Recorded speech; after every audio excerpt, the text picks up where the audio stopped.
Hi everyone and welcome to another card tutorial. This tutorial is all about getting more out of your stamps by adding details with a multiliner pen and in that way kind of changing the vibe of the stamp. The stamp I'm using today is called Classy Olivia, and I had a lot of fun taking this kind of classy, almost 60s kind of dress and bag and this really girly girl and create a more goth or like black rock kind of girl out of her just by adding some line art on top of her legs and arms. So basically what I'm doing is giving her lacy panties or pantyhose and lacy kind of arm gloves. As usual, the coloring and including actually this line art or these details will be in real time over on my other video, which will be linked in the description up in the corner, but also at the end of the video. So if you want to watch the kind of card tutorial part and then you want to watch this in real time with commentary, you can do that if you want to. I don't know. I'm giving you the choices anyhow. So for this character, I decided I wanted to have lace. And I can actually say that it was inspired by one of my fellow Make It Crafty Digi design team members. She had given, I think, a pantyhose to one of our characters. And I'm like, I want to do that, but I want to put the kind of goth, more a hard pop kind of girl onto that. I'm kind of I love comfy clothes, so I'm probably not a goth-ish girl because they have a lot of really beautiful clothing, but they are super uncomfortable, and I'm kind of like a leggings and a t-shirt kind of girl. However, I do have pink hair, so somewhere on that I'll look like this. Anyhow, I'm using two multiliners when I'm doing this. Both of them are the Copic. I have the ones that have the metallic shaft, and those you can actually refill and you can change the nibs on them. But they do come in a more affordable kind, which has a plastic barrel. But those you have to buy new ones if they run out or dry out. But yeah, I'm using 0.2 and 0.1, 0.2 for the flowers and 0.1 for kind of the lacy part, and kind of just building that up for so they look kind of lacy. I had a lot of fun creating this, really fun. So here's a little close-up on those legs. And then I started with the coloring, and because it's black and I have a huge fondness of using like this bright and neon pink together with it, and I'm just using this bright neon pink, so I'm only having gray or black, gray, black and pink. And that also first of all, you don't need as much markers when you do that, and the other one is that it gives a very simple feeling to the whole design because you don't have a lot of different colors competing with each other, so it's a little bit more of a kind of a comfortable image. It's much easier to work with colors that way. I love working with colors that way, doing that like pop of color and then deciding where I put it, and then just use neutrals, so browns or grays.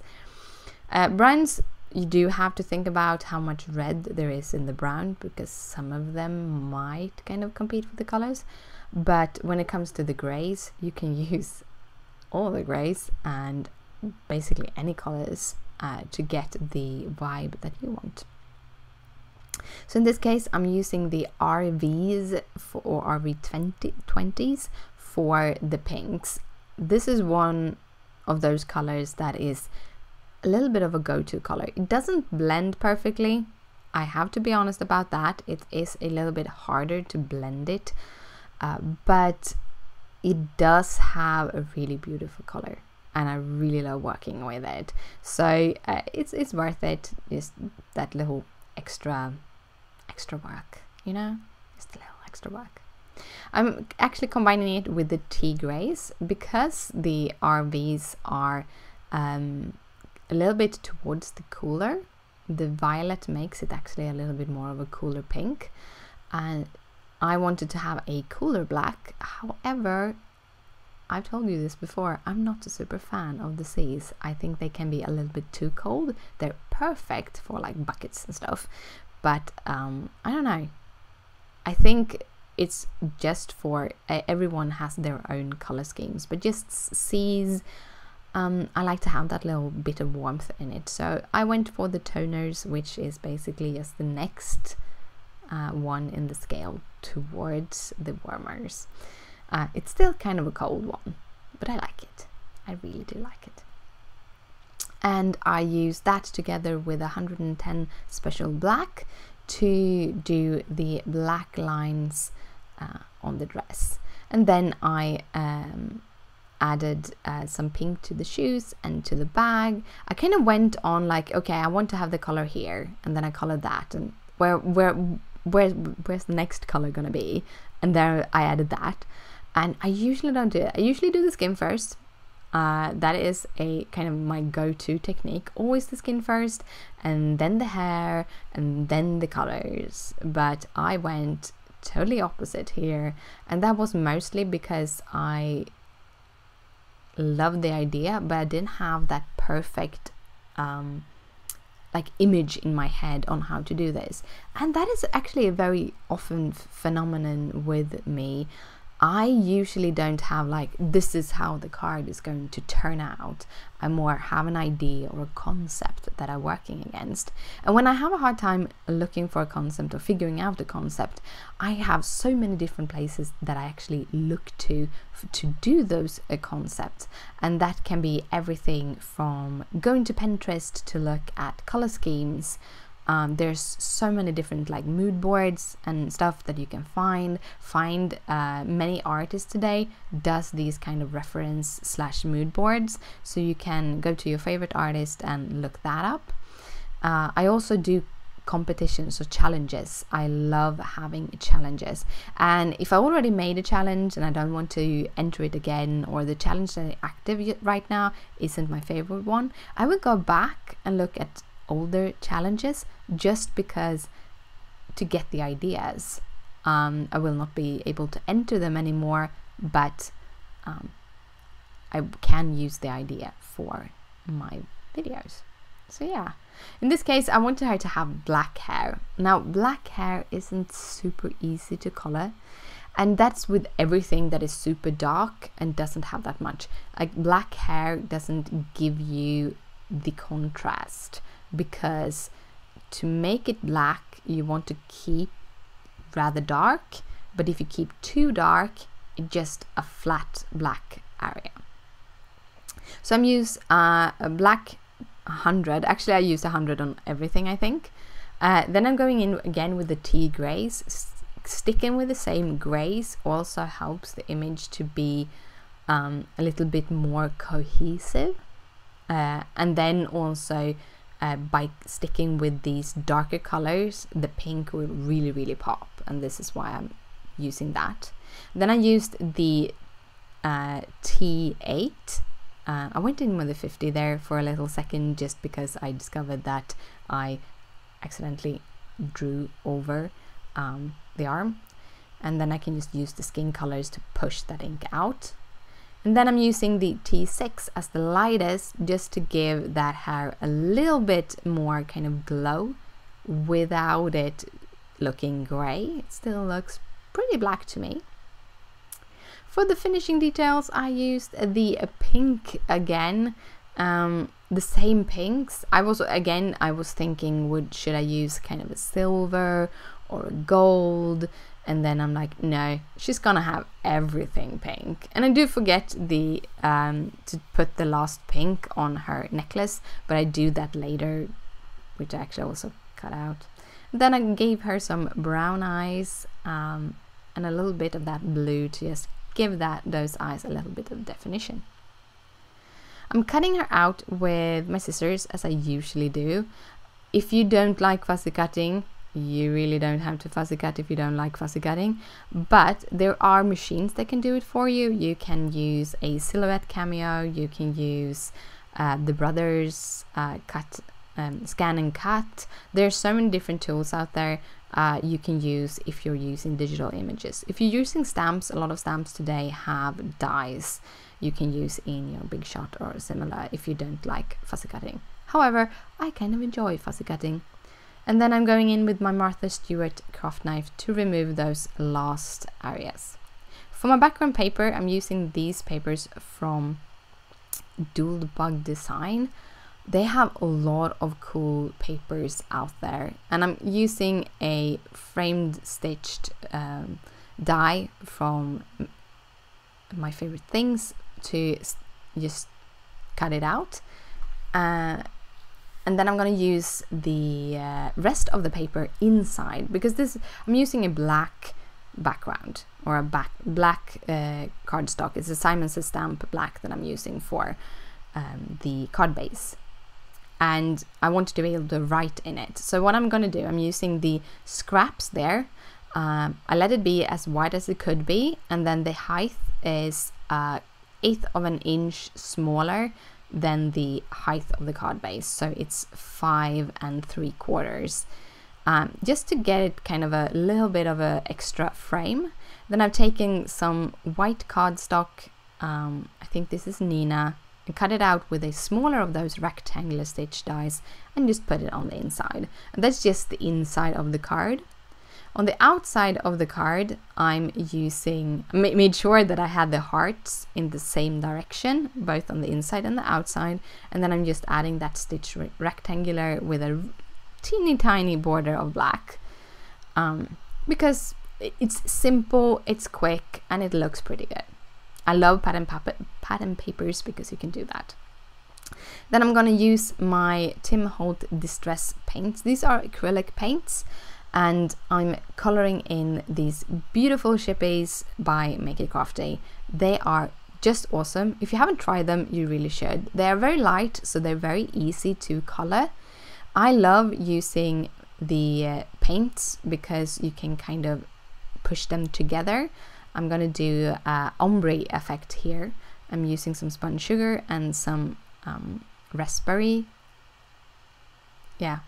paint there, and then I'm going back in with the spun sugar on top of that raspberry color and kind of give that ombre effect. I'm letting it dry before I'm pushing it out. I can use a heat tool to quicken that up, and then I'm just carefully pushing it out with my fingers, just kind of tweaking the paper, moving the paper back and forth until it falls out.